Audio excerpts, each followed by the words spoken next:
Mathieu, vous êtes Mathieu Descoux, vous êtes président de Novaxia. Merci beaucoup de nous recevoir. Alors nous sommes aujourd'hui à une conférence de presse prestigieuse en présence d'un certain nombre de présidents de compagnies d'assurance, de ministres, de secrétaires d'État. Est-ce que vous pourriez nous repréciser, nous redéfinir, nous redécrire le projet de produit que vous avez mis en avant ce matin ? Oui, bien sûr. Notre projet de produit, c'est le lancement futur d'un fonds qui s'appelle Novaxia Air. Novaxia Air, c'est quoi? C'est un fonds de recyclage responsable, rentable et qui est tourné vers le résidentiel. Et c'est ça qui a attiré aujourd'hui nos amis assureurs. C'est pour ça que la puissance publique était présente. C'est qu'aujourd'hui, on assiste à un momentum de marché extraordinaire pour la création de logements. On répond à un besoin. Pourquoi? Le télétravail. Très clairement, le télétravail va redéfinir les besoins de logement. Donc on va avoir une baisse de la demande, une augmentation du stock de bureaux obsolètes. On en parlait, les bureaux, le parc de bureaux est vieillissant, il doit constamment être renouvelé. Et aujourd'hui, la demande baissant, les gens vont aller vers des immeubles de bureaux de nouvelle génération. Donc tout cet immobilier obsolète va être aujourd'hui immédiatement cessible et à un prix qui, contrairement à la période pré-Covid, va nous permettre une décote. Et une décote qui va nous permettre quoi? De capter ces immeubles de bureaux et de les transformer en logements pour répondre à un enjeu qui est la création de logements.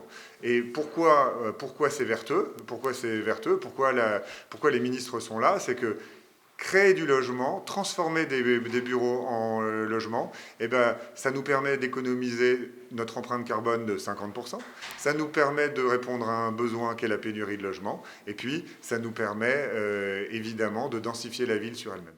En quelques mots, Mathieu, est-ce que vous pourriez nous indiquer comment concrètement transforme-t-on un immeuble de bureau en immeuble de logement ? Bien sûr, alors c'est l'expertise de Novaxia depuis 15 ans.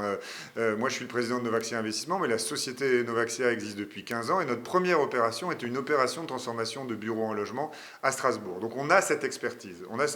Comment on fait concrètement? Il n'y a pas une façon de transformer du bureau en logement, chaque opération est une opération sur mesure. Donc, grosso modo, on va s'adapter aux contraintes. Ici, vous êtes au 44 rue Planchat. C'est un immeuble art déco qui date de 1928. Dans le 20e arrondissement de Paris. Dans le 20e arrondissement de Paris, tout à fait, merci. Immeuble de bureau art déco, créé en 1928. Cet immeuble est magnifique. Il est potentiellement et très facilement transformable en logement parce qu'il n'est pas large, parce qu'il y a des entrées majestueuses et parce qu'il y a une belle hauteur sous plafond. Donc on est allé, celui-ci, le densifier. D'autres immeubles des années 70, eux, on va devoir gérer ce qu'est la largeur du bâtiment. Un bâtiment de bureau n'a pas la même trame qu'un bâtiment de logement. Donc c'est toute cette ingéniosité que Novaxia a développée autour de ces 15 dernières années qui fait qu'aujourd'hui, on est en capacité d'accentuer ce phénomène, d'accentuer l'offre de transformation de bureaux en logement, puisqu'il y a des façons de transformer du bureau en logement. Merci beaucoup Mathieu. On va suivre évidemment la préparation et le projet de Novaxia Air dans les semaines qui viennent.